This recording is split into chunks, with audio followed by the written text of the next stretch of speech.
순노루 TV. 세상엔 참 다양한 장르의 게임들이 있는데요. 그중 마이너하지만 확실한 매니아층들이 있는 공포 장르의 게임들은 내가 실제로 그 공간에 있는 것처럼 심장이 두근거리면서 등줄기에 식은땀이 흐르기도 하고 손발이 오들오들 떨리기까지 하죠. 이런 공포 게임에서 절대 빠질 수 없는 요소는 바로 그 게임에 등장하는 각종 귀신이나 빌런 또는 크리처들일 텐데요. 스토리나 그래픽도 물론 중요하지만 이 크리처들이 얼마나 그로테스크하면서 매력적이느냐에 따라 플레이어들은 그 게임을 명작의 반열에 올리기도 합니다. 오늘은 한번 보면 절대 잊을 수 없을 만큼 충격적인 비주얼을 가진 공포게임 속 괴물들에 대해 한번 알아보죠. 5위 스플래터하우스 3 존의 큰 지렁이.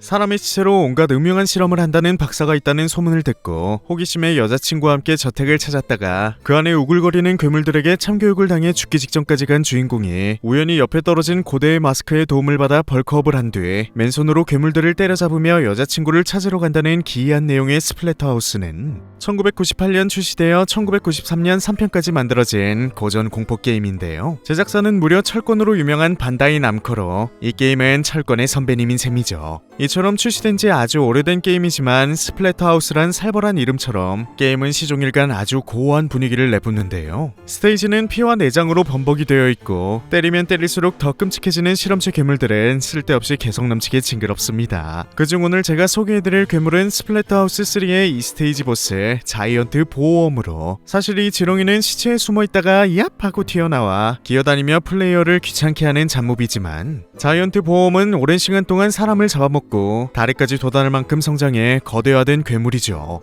뭐지가 개구리요? 징그러운 외관만큼 성격도 더러운 자이언트 보험은 플레이어를 조우하자마자 연신 기분 나쁜 목소리로 비웃어대는데요.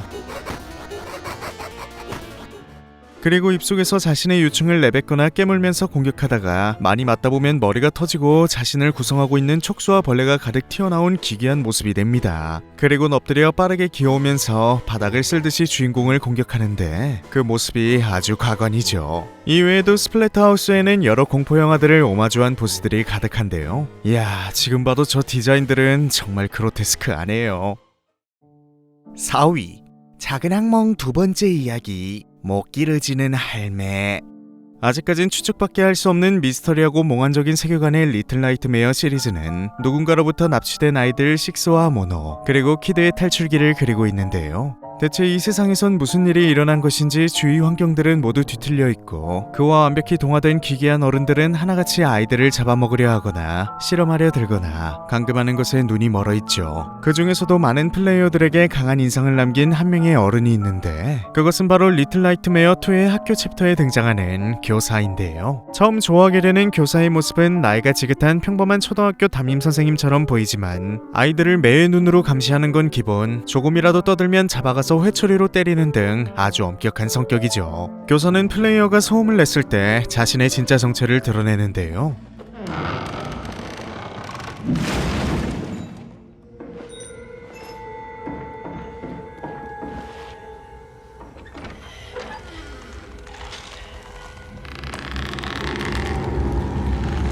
마치 일본의 요괴 로크로코비처럼 목을 길게 뽑아 소리를 낸 아이들을 찾는데 도저히 인간으론 보이지 않습니다. 그리고 이 할머니의 하이라이트 장면은 일명 대장내시경 씬으로 모노와 식스가 환풍구로 겨우 학교를 탈출하려고 하는데 이를 알아챈 할머니는 얼굴을 환풍구로 구겨 넣어 입으로 아이들을 잡으려고 하죠. 아유, 이건 언제 봐도 소름 돋네. 여담으로 2024년엔 리틀 나이트메어 3가 나온다는데 또 얼마나 기괴한 빌런들이 쏟아져 나올지 벌써 기대가 되네요.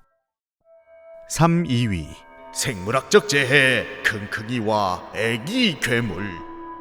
3위와 2위는 함께 소개해보도록 하죠. 겉으론 제약회사의 모습을 취하고 있지만 실상은 인류를 멸망시킬 정도의 치명적인 바이러스를 만들어내고 있는 비윤리적인 회사 엄브렐라와의 혈투를 다루는 내용의 게임인 바이오하자드 시리즈에는 각 시리즈별로 정말 혐오스러운 모습의 크리처들이 등장하는데요. 다른 게임에서 흔하게 볼 수 있는 좀비들부터 이걸 대체 뭐라고 불러야 할지 모르겠는 괴생명체들까지 말이죠. 이 수많은 크리처들 중에서도 많은 플레이어들에게 트라우마를 남긴 것으로 유명한 두 마리의 크리처가 있는데요. 우선 바이오하자드 4에 나왔던 킁킁이부터 알아보겠습니다. 킁킁이의 원래 이름은 레나 나도레. 그 뜻은 스페인어로 재생자란 뜻으로 이름만 딱 들어도 왠지 뒤지게 안 죽을 것 같은 느낌을 주는데요. 이 레네 나도르가 킁킁이라 불리는 이유는 부르기 어려워서 그런 것도 있지만 근처에 이 괴물이 있으면 마치 비염에 걸린 사람처럼 킁킁대는 소리를 내기 때문이라 합니다.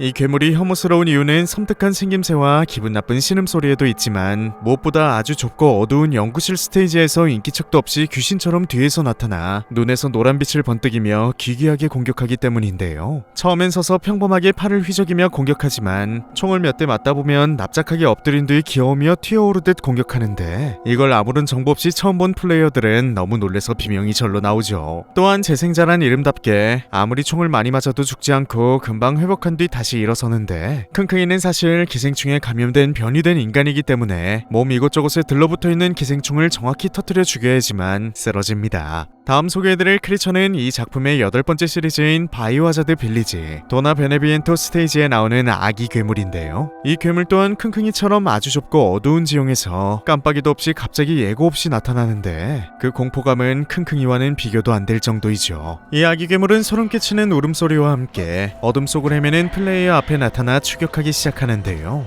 무엇보다 이 상황을 더 공포스럽게 만드는 건 이 스테이지에선 무기를 전혀 사용할 수 없기 때문에 플레이어는 오직 아기 괴물이 기어다닐 때 내는 철벅 소리와 울음소리를 들으며 위치를 파악하고 붙잡히지 않게 숨어다니며 이 공간에서 나갈 출구를 찾아야 한다는 것이죠. 만약 조그마한 소리라도 내게 된다면 곧바로 아기 괴물에게 붙잡혀 맛있는 밥이 되는 끔찍한 과정을 실시간으로 봐야만 합니다. 이러한 요소들로 이 아기 괴물은 한때 공포게임 역사상 가장 충격적이고 무서운 크리처란 영광스러운 별명을 얻었었다고 하네요.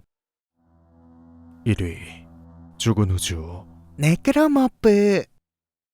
가장 무서운 공포게임을 꼽으라 하면 절대 빠지지 않는 레전드 명작 데드 스페이스는 2008년 혜성처럼 등장해 공포게임의 역사를 바꿔버렸는데요. 우주라는 무한한 공간에서 괴물이 되어버린 사람들로 가득한 거대 우주선이라니 공포게임 매니아들 입장에선 양손도 모자라 양발로 박수를 치게 할 만한 완벽한 시나리오였죠. 완벽한 시나리오보다 더 완벽했던 것은 이 게임 전반에 등장하는 괴물들이었는데요. 이들은 외계 유물인 마커에서 흘러나온 에너지와 시체가 만나 되살아난 네크로모프란 이름의 괴물들로 죽은 것들을 의미하는 그리스어 네크로와 변이체 또는 생명체란 뜻을 부여하는 모프가 합쳐져 시체가 변이한 생명체라는 끔찍하고 모순적인 뜻을 가지고 있죠. 사람이 네크로모프로 변이하게 되면 몸에서 가장 단단한 조직인 치아와 뼈는 몸에서 튀어나와 가장 날카로운 무기가 되고 근육과 피부는 경화되어 일반적인 총알로는 상처조차 낼 수 없을 만큼 단단해지는데요. 그리고 살아있는 것들은 극도로 공격적인 성향을 가지게 되어 맥박이 뛰는 생명체가 있다면 때로 몰려들어 목숨을 빼앗으려 하죠. 그리고 속도는 또 얼마나 빠른지 어둠 속에서 살점을 휘날리며 다가오는 모습은 정말 공포 그 자체인데요. 또한 얘네들은 싸가지 없이 죽은 척을 하며 플레이어가 다가오기를 기다리거나 환풍구 속을 기어다니며 갑자기 뒤를 덮치기도 하는데 다른 게임들에선 괴물의 머리를 제거하면 죽는 것과는 달리 네크로모프는 팔과 다리를 모두 잘라내야 쓰러뜨릴 수 있죠. 그리고 마커의 에너지는 생체 조직만 있다면 종을 가리지 않고 변이시켜버리기 때문에 네크로모프들은 크기도 공격 방식도 제각각 다양한데요. 후반부에 등장하는 대형 네크로모프들을 마주하게 되면 공포심을 넘어 경외감마저 들 정도이죠. 사실 이 작품에선 이런 괴물들을 총 한 자루로 덤덤하게 썰어나가는 주인공이 제일 괴물입니다. 최근에는 아직까지도 식지 않은 인기에 힘입어 데드 스페이스 1편이 리메이크되어 재출시되었는데 정말 큰 호평을 받으며 성공한 리메이크작이라 평가받았는데요. 개인적인 소망으론 전작에 비해 아쉽다는 평이 많은 2, 3편까지 리메이크되어 재출시되었으면 좋겠네요. 오늘 영상은 여기까지입니다. 이외에도 여러분들의 뇌리에 강렬한 상흔을 남긴 게임 속 캐릭터가 있다면 댓글로 남겨주세요. 모두 읽어보고 다음 2편을 제작할 때 참고해보도록 하겠습니다. 그럼 안녕.